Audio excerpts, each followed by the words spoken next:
Good evening, everyone, and welcome to yet another edition of the Internet Citadel Show. We have a wonderful, wonderful show lined up for you tonight because of our special guest.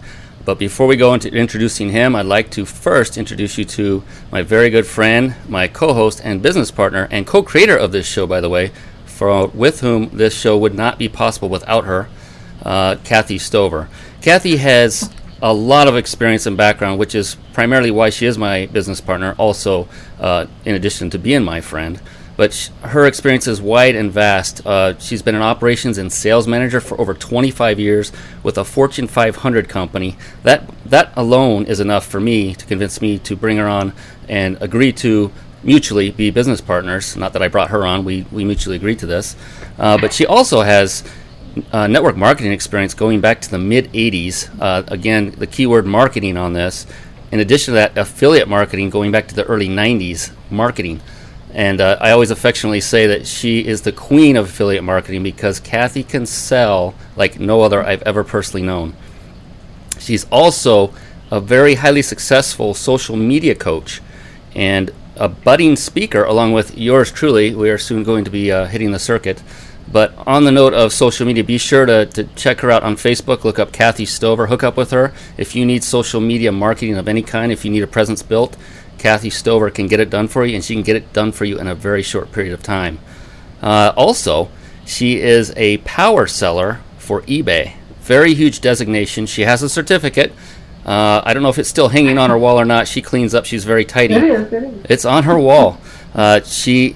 To become a power seller on eBay, you have to sell, obviously, quite a few items, but you also have to be highly rated. And on that note, she also received the official certificate designation of top-rated seller on eBay. So with that, let's move on. I would like to introduce you to Kathy Stover, my co-host. How are you doing, Kathy?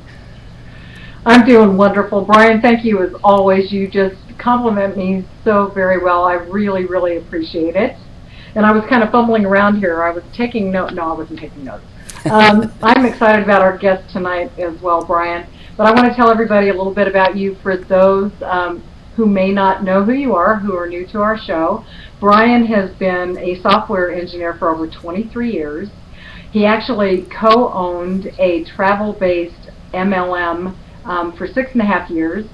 He also has a multitude of experience in internet network marketing, as well as very involved in social media. We have put together some programs. In fact, that's why we were not on last week. Brian and I have some fantastic projects that we're putting together that we're looking forward to sharing with you folks soon. As he had mentioned, we're both looking to speaking on a stage here real soon. We're involved in some great things. Brian put together the technology that you see. Yes, we're both co-creators and co-hosts, but Brian runs all of the technology from his home down in Southern California. But anyway, I don't want to take any more time either, Brian, because we do want to spend every moment that we can tonight with our very special guest. So, Brian, I'm going to turn it back over to you. Thank you, Kathy, for your wonderful introduction. You know, we're a little competitive for those of you that may have not noticed, and we like to try to outdo each other. And I think you got me on that one again. So I don't know about that. You're gonna have to start going first so I can one up you next time, okay? But oh, there you go. This next gentleman that we're about to bring on, each time we talk to him, and we've talked to him several times off camera, offline, just blows my mind with his knowledge, his breadth and depth. For 25 years, Spike has been at the forefront of formulating innovative business growth and explosive marketing strategies for entrepreneurs, small businesses, and multi-million-dollar organizations. He is the co-author of the book, The 10-Day Turnaround for Business, How to Transform Your Business Virtually Overnight, and has been a collaborator, co-creator, and co-presenter with the legendary Jay Abraham on many of his most successful and acclaimed programs. And for those of you who don't know that name, you must be living under a rock. Google Jay Abraham, and you will know and find out very quickly that he is extremely prominent, especially on the internet world. Spike's been a featured speaker at seminars and business acceleration workshops throughout North America, Asia, Australia, and Europe. This gentleman is well-traveled, sharing the stage and program platforms with such business luminaries and thought leaders as Tony Blair, Chet Holmes, Stephen M. R. Covey, Seth Godin, Mark Victor Hansen, and others. Spike has been applauded for his proven profit-boosting methodologies and real-world strategies. As an entrepreneurial advisor, small business consultant, and turnaround expert, Spike ranks among the world's greatest thought leaders and results-producing business authorities. Holy smokes, that is impressive, and that is just barely scratching the surface of this gentleman and what he brings to every one of us just by coming on this show. This is going to be an absolute information-packed show. If you're on now, do not take a break. Don't wait for the recording to come up later. Stick with us. Spike, I want to say thank you for coming on and welcome to the show. How you doing, my friend? I'm doing well. Thank you, Brian. Thank you, Kathy. Pleasure to be here. Good to have you tonight. No doubt. Well, you know what? Yeah, what I was going to say is I was, kind of intrigued at the title that was selected for tonight's show. The Overnight Entrepreneur kind of has a little bit of mystery to it. Mm-hmm. Don't you think? It's like the Overnight Entrepreneur. I was thinking about that because I know that you guys got together last night and I wasn't able to join you, so I was just chomping at the bit to talk to Brian to see exactly what we were going to dig into.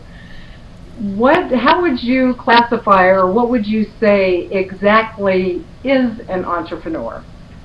Well, an entrepreneur, Kathy, quite frankly, is someone who has not only the ability to see opportunity, but has the ability to seize opportunity. And there's someone that has the ability to embrace a value creating and a value creation mode and methodology and mentality that really, I think, exceeds the traditional career-minded professional person who perhaps goes into a field or goes into a job or goes into an endeavor looking simply for security. Whereas an entrepreneur in many cases goes into looking for an opportunity that propels their passions and creates value for a marketplace with a little bit of uncertainty, but with a lot more excitement and a lot more speculation in terms of what it is that they do and how it is they do it. Passions, key word. We hear this over and over and over again, don't we, Kathy? Passion, passion, passion. Absolutely. If you don't have a passion for what you're doing, then you're not on the right path. Period, end of story. Would you agree with that, Spike? Yeah, absolutely I would. I mean, and especially when it comes to being an entrepreneur, because for many people, I mean, when they go to work for a company or they go to work for someone else, I mean, they have the opportunity to get certain values satisfied. Values like certainty, values like security, values like structure and discipline, perhaps, that's provided to them in an external environment. And as you become an entrepreneur, one of the things that you have to be able to do is to satisfy other values. And one of those values that becomes a prime mover, a prime motivator, and a prime driver for your entrepreneurial spirit becomes your true passion. And it helps you compensate for many of the things that perhaps you trade off from a traditional corporate job or from a traditional 9-to-5 experience. That makes a lot of sense. Well, what distinguishes between someone who's an entrepreneur professionally and an employee? Well, first and foremost, it's a mindset. An employee, typically, is used to going to a highly repetitive type environment. There's some degree of certainty, at least between the last payday and the next payday. If you work for a week, you get a week's worth of pay by law. As an entrepreneur, you don't always have that privilege and you don't always have that right, but at the same time, you also don't have that limitation. So the biggest thing I would say that really separates an entrepreneur from an employee is the fact that, number one, you have a vested interest in your own success. You also have a vested interest in your lack of success, meaning that if you don't produce or if you don't create value or if you're not selective in the opportunities that you choose to pursue, you have a downside, whereas an employee, the downside may be on your employer, on your coworkers, or on the company. Well, with that being said, can you go from being an employee to becoming an entrepreneur? I mean, is that something that you're born with, or is it something that you can create as you go? How does that work? Well, I think, as individuals, I think we're all born with certain innate talents, maybe certain innate characteristics, but also environmentally we're exposed to other things that perhaps shape our personality, shape our behaviors, and shape some of our thinking. But ultimately, it really comes down to this, Kathy. If you have a strong desire, if you have a strong ability, if you have a strong willingness to pursue a different mode of thinking, a different pattern of behavior, or perhaps a different methodology, there's virtually nothing that you can't learn to do.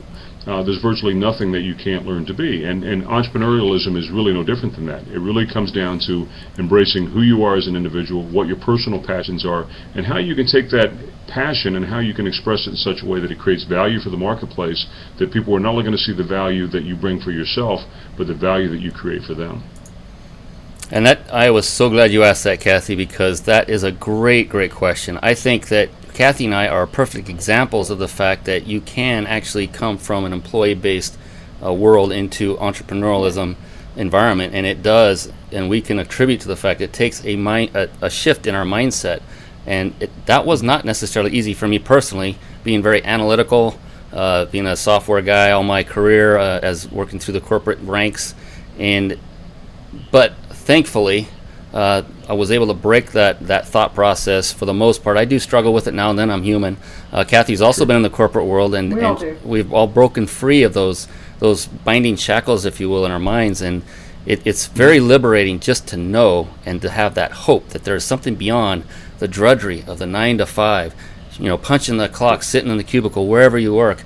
It's very freeing to know that when the day is over at your workplace, there is something to look forward to. And that's something you can free yourself from eventually, from that workplace mentality, and be 100% on your own and really in the driver's seat of your own destiny. Very good point, Spike.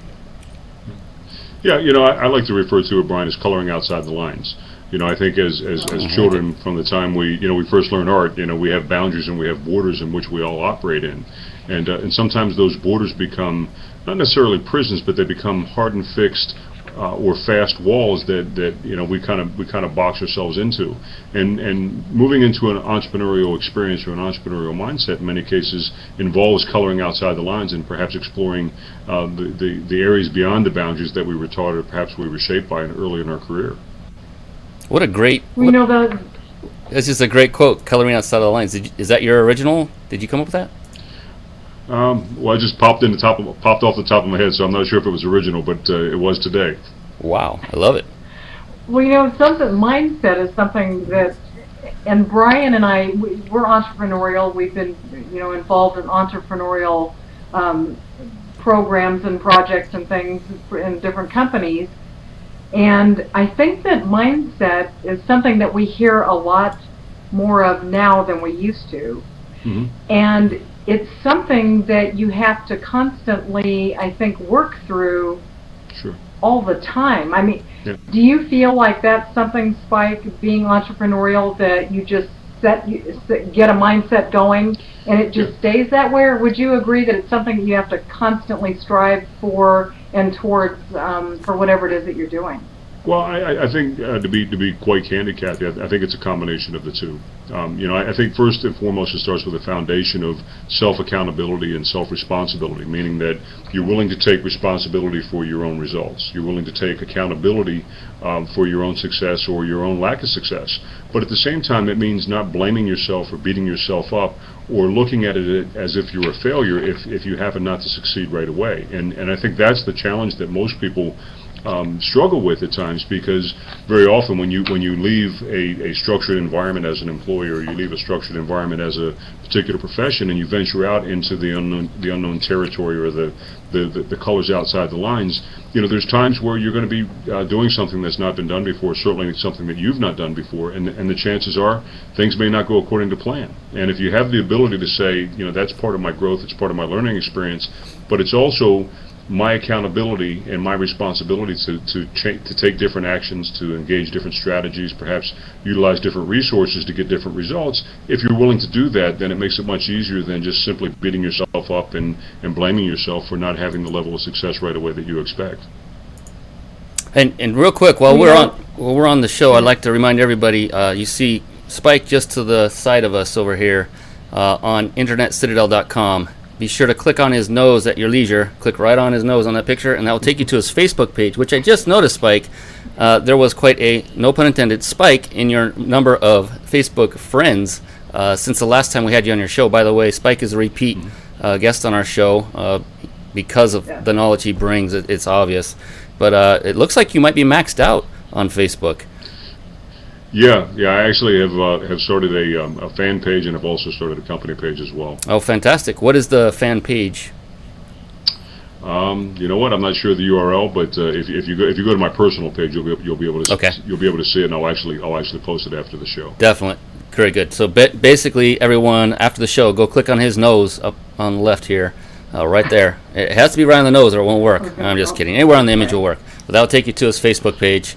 And he will. You can then find where his fan page or like page or whatever it's called these days, where you can get to that, and you can still follow him and definitely do that. This is a man that has a wealth of knowledge. Also beneath us is a link that will take you directly to his mothership site, so to speak, which is Spike Humor International. And want to encourage everyone to opt in. There you'll get a free ebook from him. It's an interview that will definitely help you, but also he will be able to use that fact that you opted into that form to notify you of a new product coming up or a new service he's coming up with, a whole program, which we'll get into in a little bit into the show, so stay on. You'll want to hear about this one because it's very pertinent to what we're talking about tonight. But with that, we're talking about the different mindset that people some people have to shift into to become an entrepreneur. That can be a little daunting for some. True. Well, let's maybe ease their fears over that, maybe perhaps a little bit, just by telling them from someone who's been down this path and is an expert at being an entrepreneur. What are the benefits, would you say, in engaging in entrepreneurial enterprises? And also, though, what are the pitfalls? Okay, that's a great question, Brian. First and foremost, I think you have more freedom, you have more flexibility.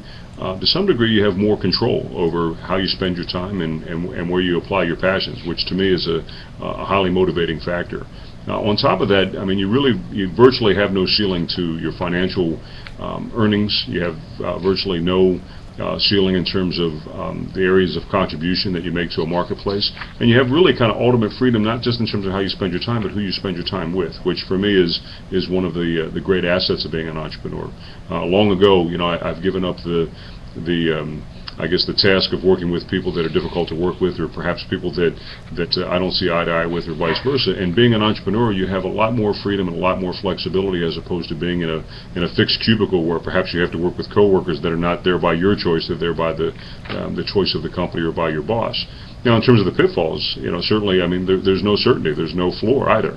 And at the same time, while that can be a little bit scary, it can also be a little bit liberating in the sense that that if you're pursuing your passion, that if you have clearly understood and clearly defined how that passion can be converted into a value experience or a value relationship to a marketplace, your only real challenge at that point is how do you monetize it, how do you do it on a consistent basis, and how do you reach the people that will appreciate the gift or the value that you bring through the expression of your passion or the expression of your pursuits. And for me, that is one of the most rewarding things that you can do, because you virtually have no restrictions about what it is you do, how you do it, where you do it, how long you do it, how often you do it, who you do it with or for.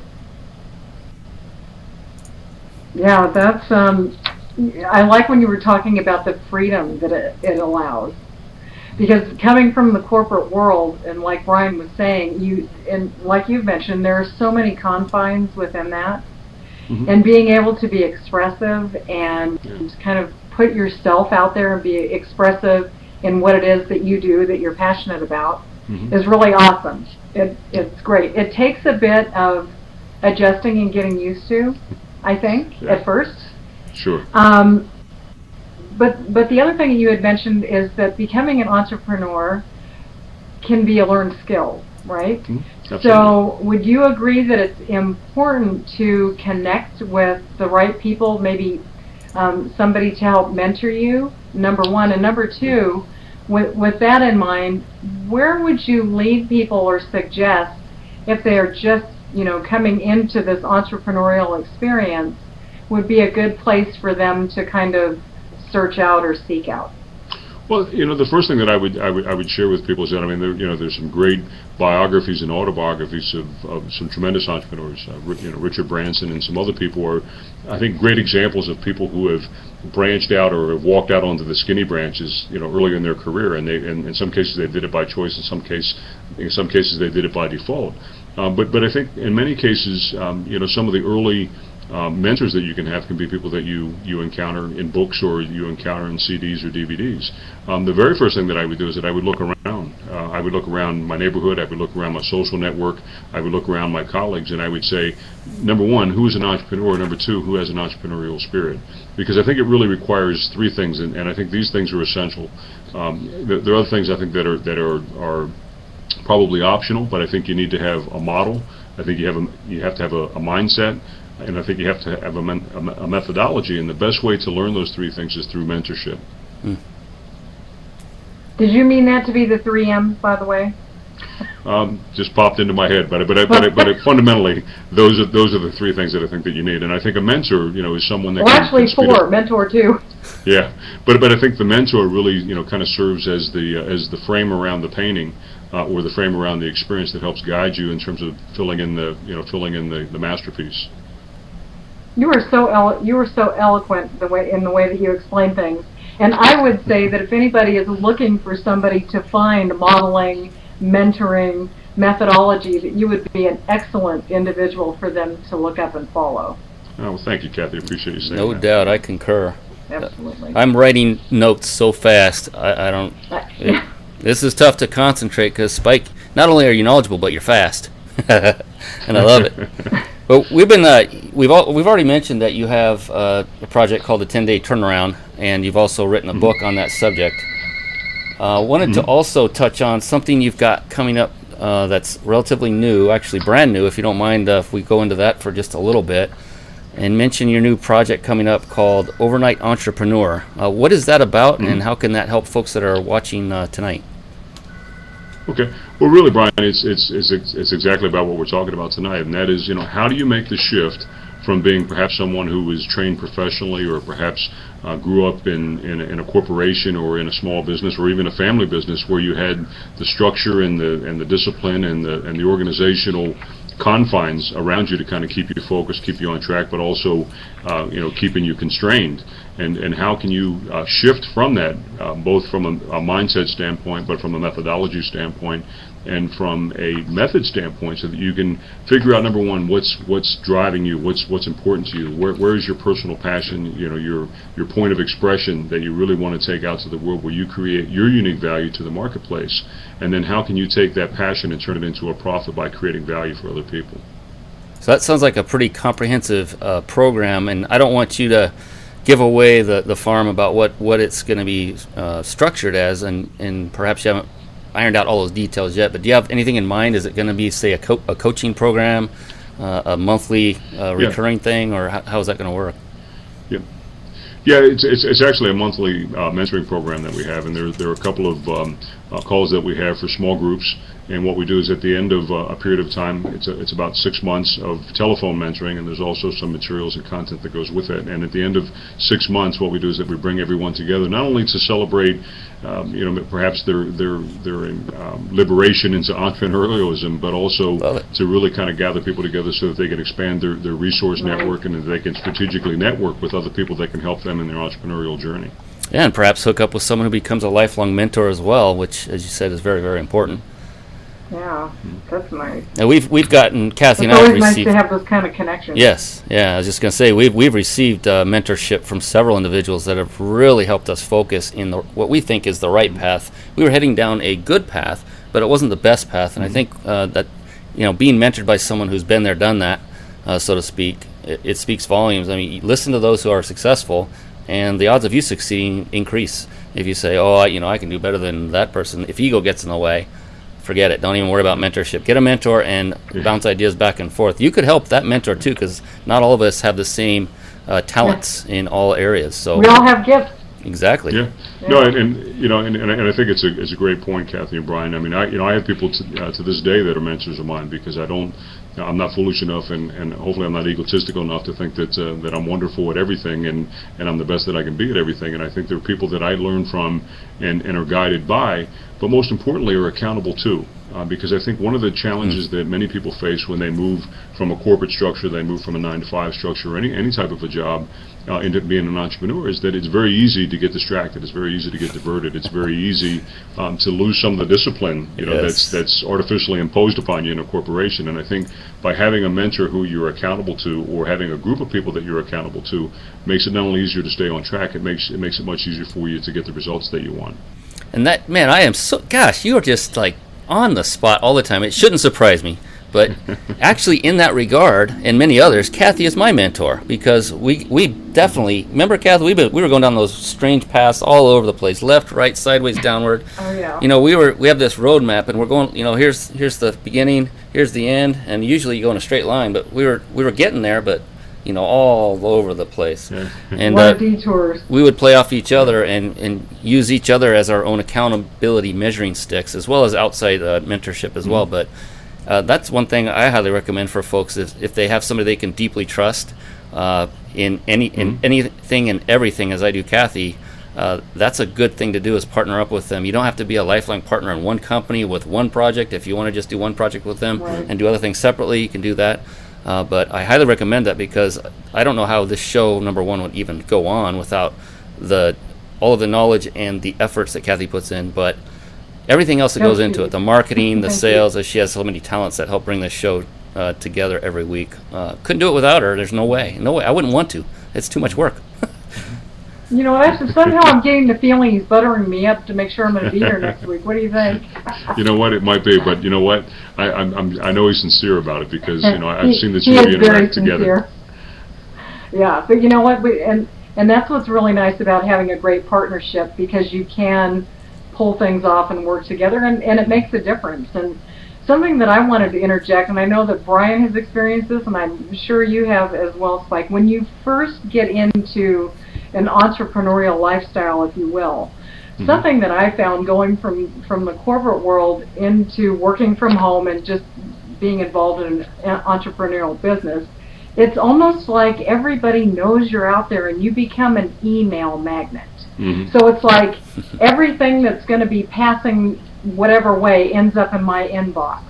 And that is such a time stealer. So in part of the program that you've put together, in the Overnight Entrepreneur, are there things like that where you're going to be guiding people, the stuff, don't get into that, don't touch that, and how to organize time? Yeah, in fact, it's essential, and I'll share a couple of reasons why that's so. And I mean, it's a truism, and I think most people would agree that managing time is essential. But more importantly, it's about managing priorities.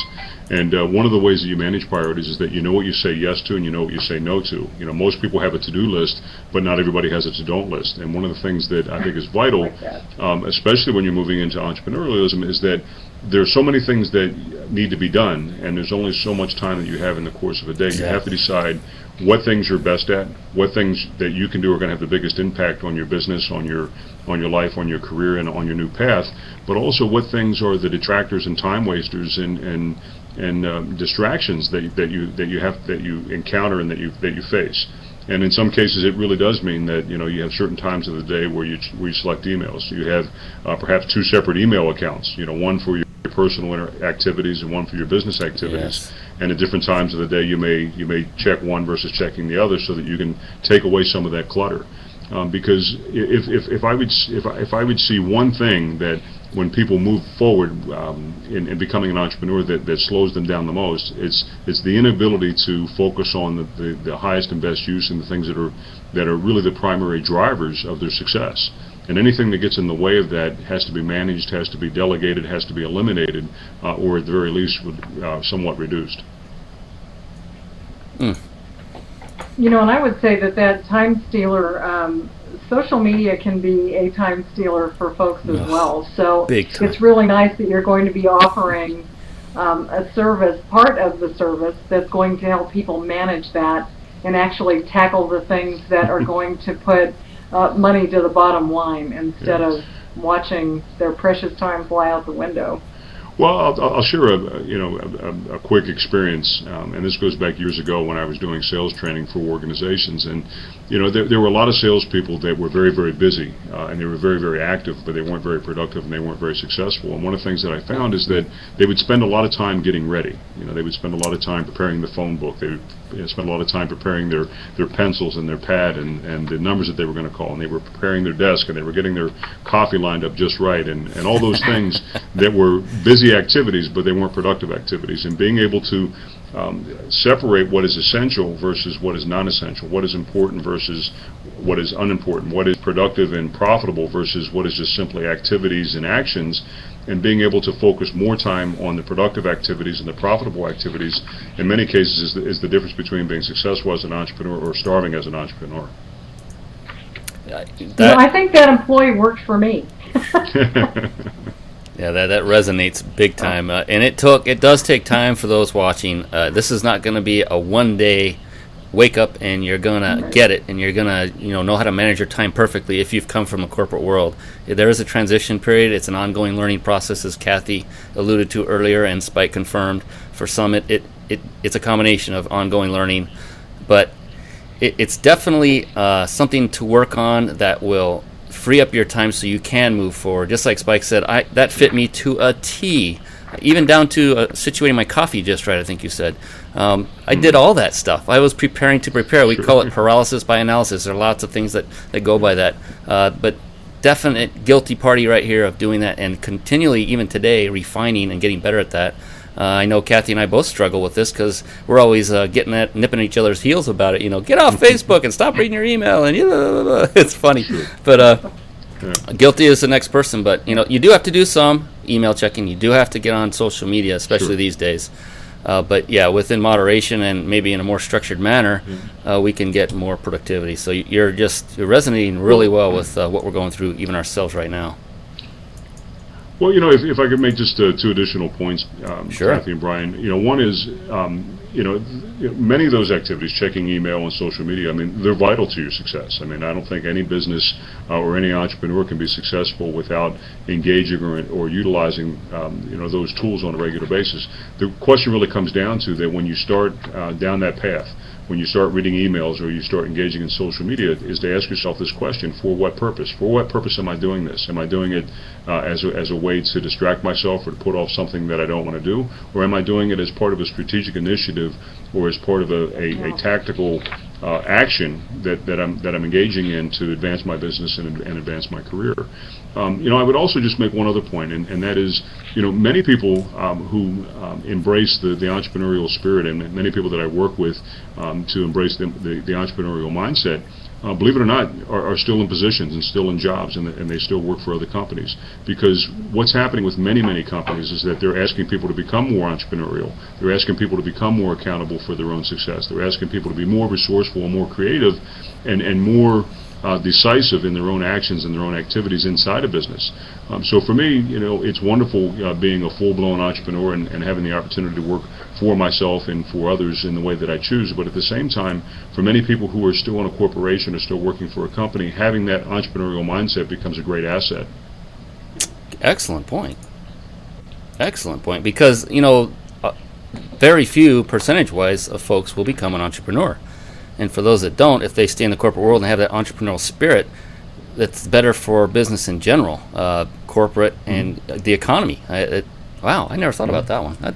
That's a great point. Well, one of the things that I've noticed, and I have a handful of corporate clients that I do consulting for. They know that one of the most difficult things that they face in their business, aside from the economy, aside from competition, is the fact that their workforce has a higher degree of uncertainty and a higher degree of insecurity than what they perhaps have had ever before. And you don't have the ability to promise someone when they come to work for you today that they'll be there 40 years from now when they retire. So what they have to do is that they have to have a very fluid, a very flexible, and a very focused workforce that says, what I'm doing today may not be what I'm doing tomorrow, but I have to have the ability and willingness to take on a new challenge, not just for the company, but for myself, for my own career, and for my own passions. And that is absolutely so true. Go ahead, Kathy. I was just going to say, So, Spike, what kind of preparation would you say that somebody would need to become an entrepreneur? Well, first and foremost, you have to be clear about what's important to you, and I think that goes to almost to anything that you do in life or in business, or in relationships. If you want to be successful long term, you have to understand what you're doing and why. And it's the why that really drives you, and it's the why that really keeps you focused, and it's the why that really helps you stay motivated towards what it is that you're doing.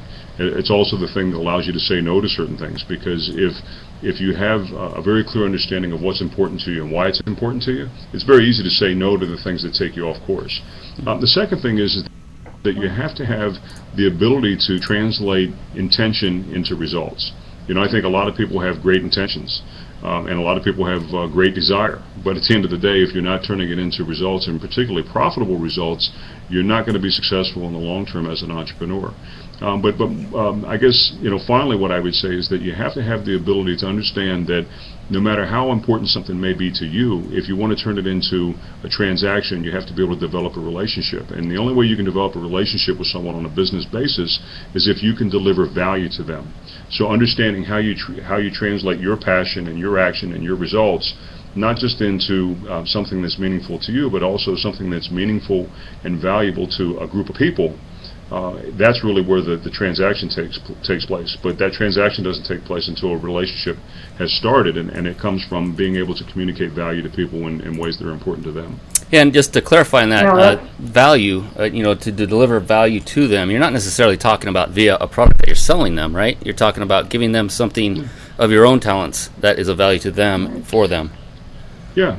Yeah, and it really could be, and almost anything and everything, Brian, because value is something that's subjective. I mean, what I value may not be what Kathy values, may not be what you value, and the way we value it may be different, depending on what our needs are, what our preferences are, what choices we have, what opportunities we have, what options we have in life. But being able to understand that value is a subjective thing, and whether I bring it as a person, whether I bring it as a product, whether I bring it as a service, or whether I bring it as an experience, it's ultimately not just about me. It's not ultimately just about what I want to do and the reasons why I want to do it. It's what I'm able to give to someone else in return, in exchange for that relationship, in exchange for that attention, in exchange for the transaction, or in exchange for the money. Well, something that it obviously takes effort, and I tend to gravitate more towards people who I feel like are giving a true example about what becoming an entrepreneur is really about. I think sometimes, Spike, and you travel a lot and you've been out there. Some folks give the impression that it's just effortless and you just go out and do it, and anybody can do it. Buy my thing, it's easy, anybody can do it. But there is effort involved, and it is a process. Sure. What would you like to kind of share with us there? Well, first of all, you're absolutely right, and I see a lot of so-called experts or gurus or whatever, and I'm not here to besmirch anyone, but I will say this, is that if things were as easy as perhaps infomercials or certain experts would lead you to believe, they wouldn't be teaching you how to do it. They'd be doing it themselves, and they'd be spending all their time doing that. So I think good sense comes down to the fact that if you're going to do anything worthwhile in life, it's going to require some effort. More importantly, it's going to require effective and consistent effort. Because you can work really, really hard at the wrong thing, and you're not going to get the right result.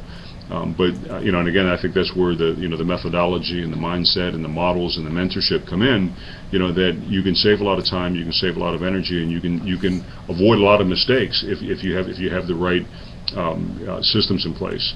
But if anyone tells you that being an entrepreneur or being a business owner or being an internet marketer or being a hairstylist is something that you can do in an instant, it's not the case. And even the overnight entrepreneur, you don't become an entrepreneur overnight. What you do is that you embrace an entrepreneurial mindset and you make an entrepreneurial decision overnight.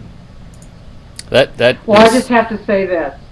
That Brian and I, with what we're putting together, we are giving away a set of Ginzu knives if people go with our... No, I'm kidding. But wait, there's more. If you call now... Go ahead, Brian. Sorry. That's right. I'm kidding. I really liked how you... thank you, number one, for admitting to everyone that it does take effort, because there are so many people out there that do what you just said, as you said, you don't want to besmirch others, and neither do I, but there are those out there that make it look very, very simple. Of course, they're trying to sell something, and they have to make it, appease to that simplicity factor. But the one word you said there really rung with me was consistent, effective and consistent effort. And I think many people have effective effort, and you could tell us better than I could hypothecate or whatever the word is here. But consistency, that's doing it continually over and over and over and constantly and sticking to it. I think that's where a lot of people fall off the boat. Is that what you find in your walk, or is it different? Yeah, and I have a tendency to group things in threes or fours, and I think it's because I have a simple mind and it's easy for me to remember. But I think there are really four things that start with C that you need. I mean, number one, you need clarity. Number two, you need consistency. Number three, you need congruency, but also you need confidence. And I think what happens a lot of times is that people will put their confidence in other things or other people, and that's why sometimes it's very easy to get seduced by someone who has a simple message.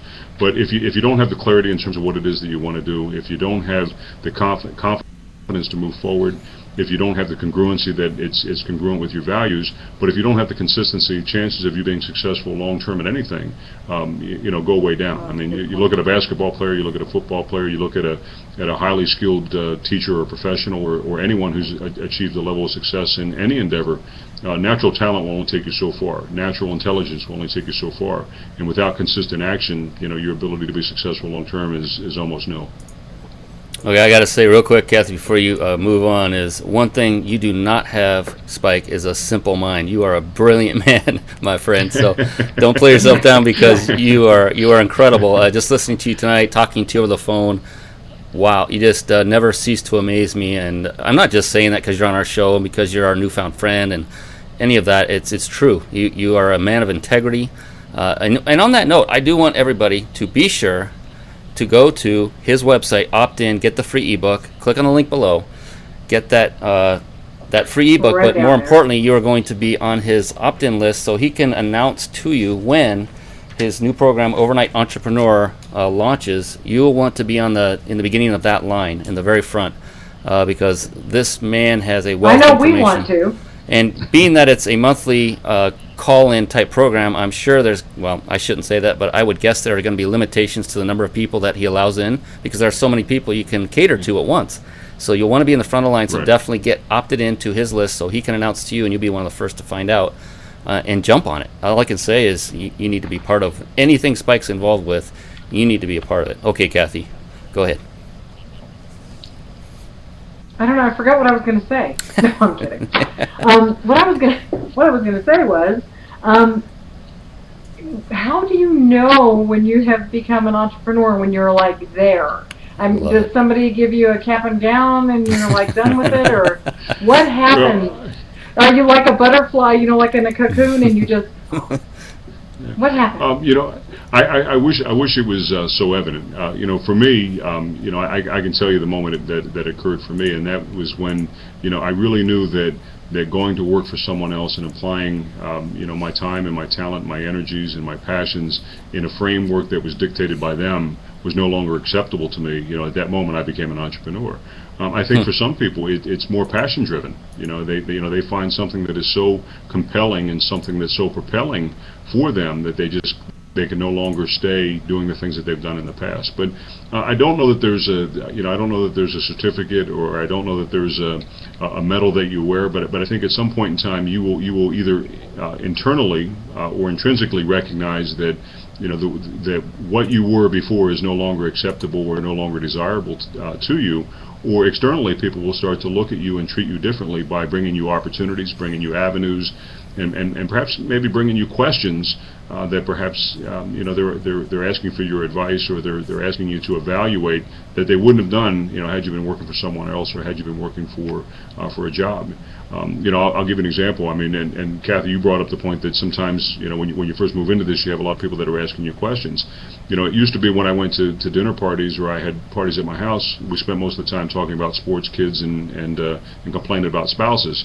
Now about half the time, we have barbecues, or we go to dinner parties, and people are bringing opportunities to me, or sharing challenges or experiences and looking for avenues to either get into business or looking for advice in terms of how they can pursue their own passions. So I think that's one of the indicators. I don't know if it's the definitive moment, but it's one of the indicators, I think, that perhaps you've made the shift or have made the transition. I love that, because while you were saying, this last bit here, I get goosebumps. And I have to interject this right now, and I think Brian will say he feels it as well. We just recently met a young woman from Florida. Her name is Cheryl, and when you were talking about resonating and just feeling the change and the opportunities that are coming, this young woman, I won't get into it deeply, but just shared some things that she's very passionate about and some things that she is setting in place. And she has got to feel that entrepreneurial, whatever we want to call it, that you're talking about, because she's got it, and the things are starting to gravitate to her. And I think that I can speak for Brian as well. We both have had those experiences that you're talking about. And this is going to sound kind of weird, but I was at a funeral not too long ago, and that was happening at this, like the after get-together. People started talking about social media and being on the internet and stuff, and that's what we were talking about. It was just crazy, but people want to know and want answers. So anyway. Yeah. Well, I'll share, something else that it's an observation, and it's not, it's not an absolute, because I've certainly encountered exceptions to this. But, in general, when I talk to people who have been entrepreneurs for long periods of time, you never hear them talk about retirement, because, being an entrepreneur is something they are, not something they do. And when you talk to people in jobs and careers, they say, well, I'm 3 years from retirement, I'm going to retire in 5 years. But in many cases, when you talk to entrepreneurs, I mean, it's just so ingrained in who they are and what they do, it's just something they will do till the day they die. That's perfect. Yeah, that's so true. It's funny. My wife actually kind of complains about the fact that she just says, you know what, I don't think you're ever going to stop working, because whenever something ends, you're going to start something else. You're always doing something. You always got an idea and all that stuff. And she doesn't say it like that. I'm having a fun, silly time. But that's the mindset, and Kathy has it too. I don't ever want to stop doing what we do. As today it's doing this show. Tomorrow it could be something else, but. Got to be doing something at all times. I think that's one of the keys to longevity. I won't go into that in detail. I think it's a creative nature too that's kind of inherent in entrepreneurial people. I think. Yeah, I agree. I mean, to me, a job is something you do, and a passion is something you pursue. And I think, passion really is at the heart of entrepreneurialism. And if how you express your entrepreneurial spirit or your entrepreneurial activities is really an extension of your passion, then it's not something, that you're doing for a living. It's not something you're doing to absorb time. It's just something that you do as an expression of who you are. Something to absorb time. That was perfect. Man, you have a lot of gems. Something to... I'm writing this one. And what's really cool? It's like you don't have to wait for the gold watch. If you want it, you just go buy it. Yeah, there you go. You have to work for 30 years to get it. Yeah, that's a great point. That's right. You can recognize your success and celebrate your achievement at any point you want. There you go. Yes, absolutely. All right. Love that part of it. Now, we've covered many points. We could go on all night long. It is starting to wind down, and I hate that part about this show. It seems to end so quickly. But we've covered a lot of points about entrepreneurialism. Let's talk about those that are looking to become an entrepreneur. Would they like the sound of the word, or they have a deep passion for something they would like to pursue to break the shackles of the corporate world, or they would just like to get out of the house and do something productive on a day-to-day basis? What would you say would be, the first, or maybe even for those that have started down the path, the logical next step one could take to change their mindset, which we've talked about often, and that seems to be the key? What would be the next step for someone to change their mindset in an effort towards becoming an entrepreneur? Well, a couple of things. I mean, one is, recognizing that, first, there really is no security in life, and there really is no security in any business or in any job. I mean, I know people that have been working for companies for 25 or 30 years, and, they thought that when they started 25 or 30 years ago that they would have a job for life, and I think the days of having a job for life are long gone. The second is, being able to embrace your own future and your own actions, and having a responsibility for your life and for your career is vitally important. Being able to have a flexible mindset as opposed to a fixed mindset. Someone who has a fixed mindset, when they don't have success right away, they say, "Well, I'm a failure," and they see that as a pronouncement of who they are and the fact that they can't be successful with something else. And being an entrepreneur means that you have to have a flexible mindset, and that is, you're not always going to be successful in every endeavor. You're not going to be successful in every activity, but if you have the ability to shift your mindset and be flexible in knowing that what it is that you do is not who you are, and the results that you receive aren't necessarily a reflection of who you are as a person, is a major shift. But I think that the absolute biggest thing is being able to recognize needs and opportunities around you. Every time you see a problem, that's an opportunity. Every time someone expresses a desire for something, that's an opportunity. Every time you want something that's not available or is not readily available in the way you want it, how you want it, at the price you want it, it's an opportunity. And being an entrepreneur is someone who has the ability to recognize those needs, those opportunities, those challenges, and figure out ways to find solutions or bring solutions. And when you find those solutions, they may not necessarily be solutions that you bring yourself. They may be solutions that you source. They may be solutions that you have in your relationship network. There may be solutions that you're able to create collaboratively with other people. That's an excellent point, that you don't have to necessarily do it all yourself. Kathy and I are basically joined at the hip as far as partners on this show in the business, but you don't have to be that way. Like you said, you could bring in joint venture partners for those pieces that you need to have put together that perhaps you may not have the immediate ability to do yourself, either financially or talent-wise.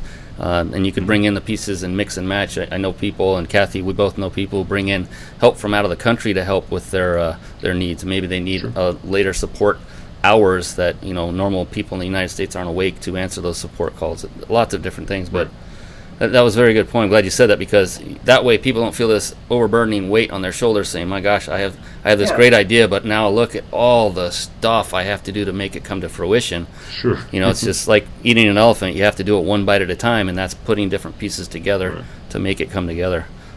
Goodness sakes. And the key, there's also one extension to that, to that metaphor, Brian, and that is, you eat an elephant one bite at a time, but one of the things you want to make sure is that you know where to bite first, because not the toenail. Because there's certain things that we all need, and there's certain things that that we all can do. And if we start at the wrong place, or take the wrong action first, or if we're spending our time trying to get good at something that perhaps we're terrible at, even if we get marginally proficient, we're not going to be able to create value at the highest level. So the key is understanding what it is that we do best, and giving ourselves the greatest opportunity to do that the most over the greatest range of opportunities, and to do it as often as we possibly can. And allowing other people or other resources to do the things that perhaps we're not passionate about or not skilled at, and finding a way to create value for them in that experience is one of the keys, I think, to being successful long term. Fantastic. Well, and with the right coaching, I think, some of the skills that you possess can be honed over a period of time, right? So. Yeah, absolutely. I mean, I'll give you a great example.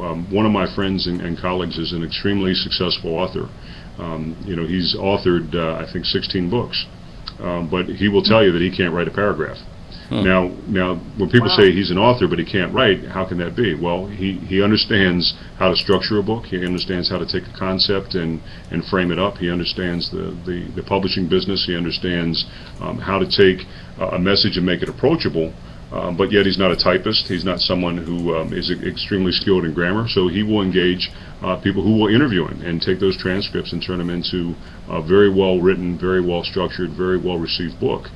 So he's an author, but he's not necessarily a writer. So I mean, in that example, if you look at almost anything in business, people can be successful if you figure out what it is that you do and what it is you do best, and find someone else who can do the rest. Even more excellent points. So in your go ahead.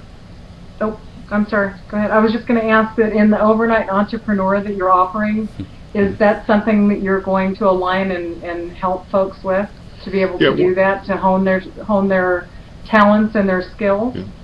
Yeah, we really do. I mean, one of the things that I work with when I work with people on an individual basis, really at all my programs, I mean, we do what's called a SWOT analysis in business, strengths, weakness, opportunities, and threats. And we also do it on a personal basis. We figure out what it is that you do best, what it is that perhaps you don't do so well, what it is that may be an opportunity for you or for your marketplace or for your business or for your pursuits, and what things might get you off track. What are the threats? What are the things that you have to overcome or avoid or be aware of that you can either completely avoid or at least minimize, and what resources are necessary to do that. And also, one of the things that we do is really at all my programs, and we do with the Overnight Entrepreneur as well, is that we recognize that there's other resources available, and that's why we do it on a group basis. And it's also one of the reasons why we have the live event at the end, because even if you had every skill set that you need, you can't scale a business if you're doing everything by yourself. True.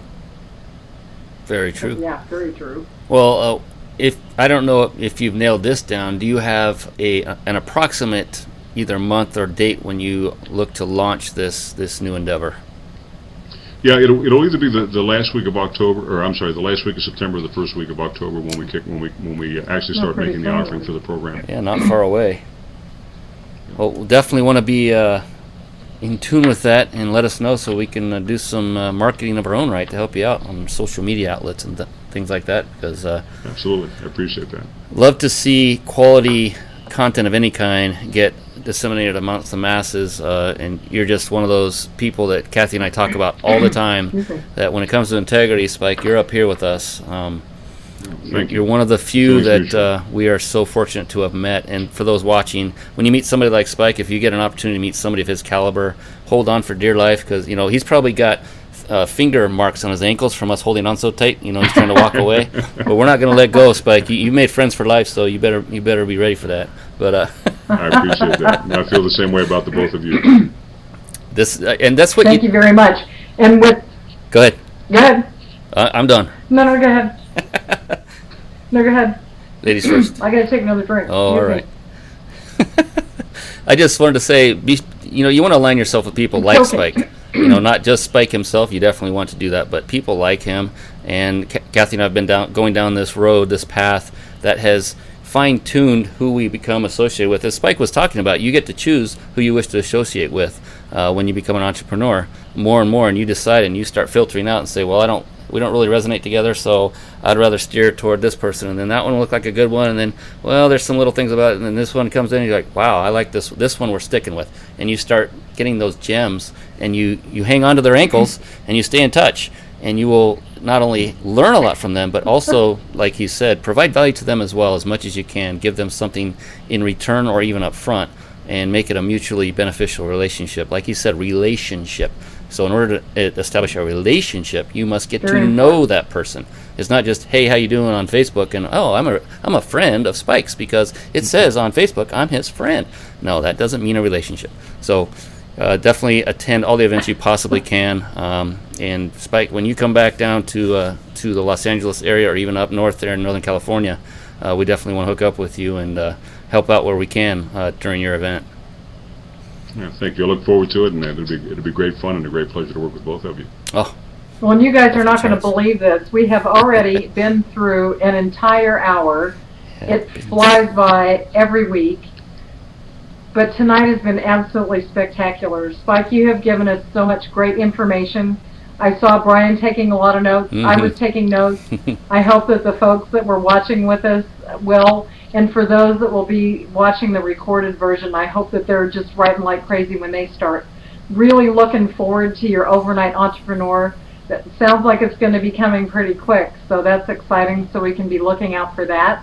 But I just want to tell you from me, thank you so much for spending your time with us tonight, and with all of our viewers as well that have taken their time to come in and listen to all the awesome information that you've shared. So thanks so much for me, and I'm going to turn it over to you guys.